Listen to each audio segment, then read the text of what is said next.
Okay guys, so hari ni abang dapat satu komen. Dia cakap air yang ada dekat abang punya bar ni mahal ke? Okay, so abang nak jawab persoalan tu. Sebenarnya air ni adalah decoration ataupun air minuman.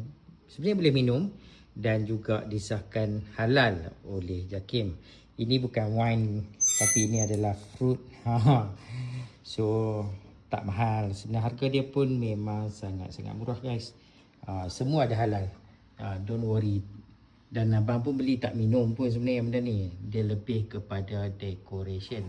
Nampak tu, semua ada logo halal guys. Okay, semua ada logo halal.